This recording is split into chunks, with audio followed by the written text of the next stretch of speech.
So as I walked into the biopsy the next morning, I was anxious, a little bit nervous, but more so, I was just like grateful that they could see me so quickly. And I was hoping that the fact that I was on vacation that week would be something helpful as far as like navigating all of this initial stuff with the appointments.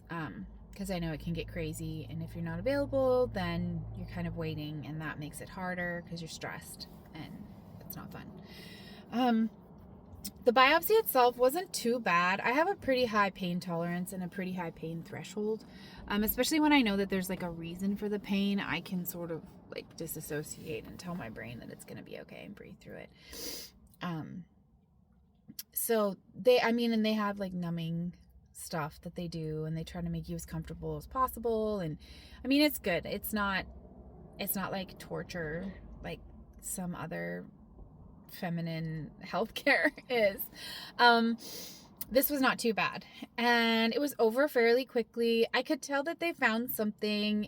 They do their best to not let you know what's happening and what they're thinking, but you can just tell, especially when you've been around the block a few times with medical appointments, you can tell that they are spending more time on a certain area. They're going back to this area again and kind of like checking it all over again. So it's just confirmation again that they had found something. And thankfully, I only had to wait 3 days because I think that was a Tuesday, and I could come back in on a Friday to see the doctor and get the results. So that week was not like it was nerve-wracking, obviously, but it wasn't terrible because it was only a few days and I was able to keep myself busy with projects at home and the kids. I did get the results in my chart, I think on Thursday afternoon or Thursday night. I don't recommend looking at them unless you are like fully fortified and ready to get all the bad news. I wanted to look at them just because I'm not really like fully new to this world, and I wanted to be prepared with all of my questions. I'm the type of person that takes in all the information, sits with it for a little bit, and then I decide how I feel about that. And I know that's hard for other people to understand because I don't react, I respond.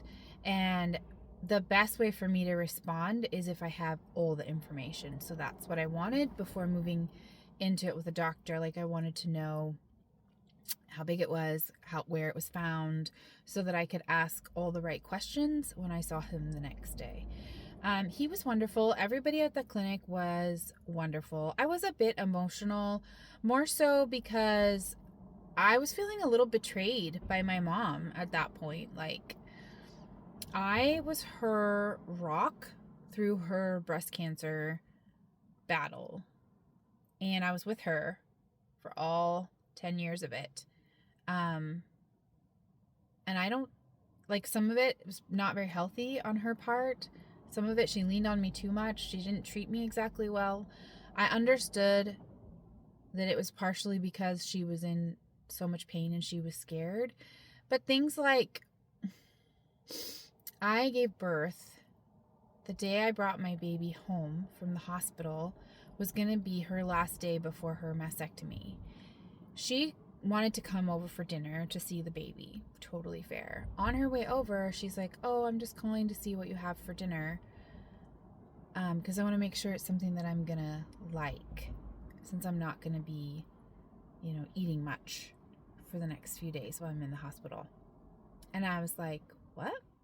I just had a baby. I literally am bringing the baby home, and you want me to cook dinner?"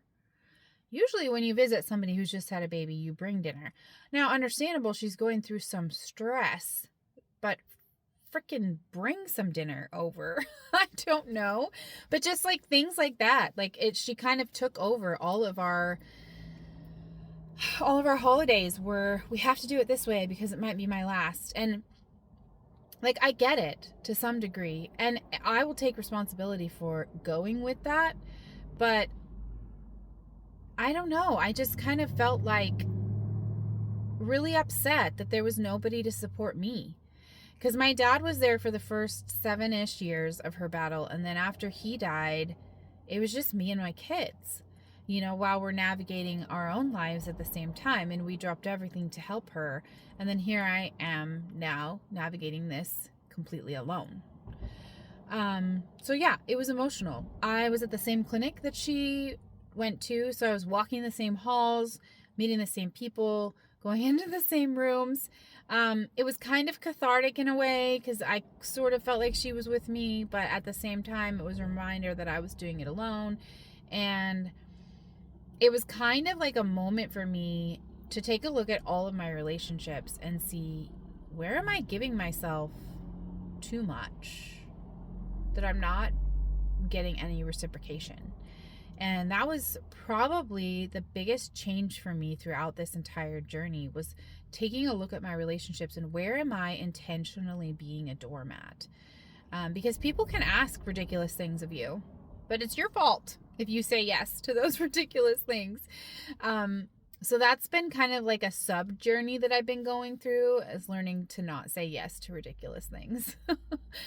But yeah, the biopsy results were pretty straightforward. I kind of knew what I was looking at. They scheduled me for everything that could be scheduled that day, and kind of got me on the track of deciding how I wanted to attack it. I got so much literature. I got literature on the cancer, on the options for what I could do to fight it, as far as like surgical options, where I could go, the doctors I could choose, support groups. Like, I walked home with so much literature. Like, it was crazy. So I just kind of went home that weekend and thought about what I wanted to do. I had been given referrals and set up appointments with the various doctors that I would have to meet. So they set me up an appointment with my breast surgeon, who would handle the actual cancer part of the surgery, and then the plastic surgeon, who works in conjunction with that breast surgeon, so that things just work together. Because whatever you choose, there's going to be, the finishing touches are going to be done by the plastic surgeon, just so it's just like a little more finished and nice looking. Whether you choose to go flat, do some sort of fat transfer, or do implants, or, you know, whatever it is, like, they're going to have to work together. So I was able to meet with everyone. I was given an oncologist. I did not connect well with her. I don't know why, but she just rubbed me the wrong way. And then I found out like 2 weeks later that she had left the clinic quickly. So that was a bit of a rough road, but I knew that I wasn't even really going to be going to oncology until after my surgery was complete. So I had some time to sort all of that out. I also met with a radiologist because I have lupus. They wanted to see if I was even going to be doing radiation, because some of the reconstruction options and like the process of getting from the beginning to the end of that, radiation can mess that up. And so there's like different pathways depending on if you're going to do radiation or not. So I met with everyone before I made my final decision of how I wanted to move forward. It was determined that because of my lupus impacting my skin primarily, it's not really attacking my organs yet, thank goodness. But because it is impacting my skin, they determined that it would be best that I not do radiation, so that I should move forward with my care plan and keep radiation off of the table. So that did open up some different options for me as far as the reconstruction effort, and the timing of it was going to be a lot faster for me. So that was kind of a blessing in disguise, because some people, it can take a lot longer. Just because they have to wait until radiation is done and they have to see how their skin has responded to it in order to do some of the other parts of the reconstruction. So once I gathered all my information, I decided what I wanted to do, and I started making the appointments and making the plans, and I was definitely in planning mode, which is my natural state. I prefer to make plans.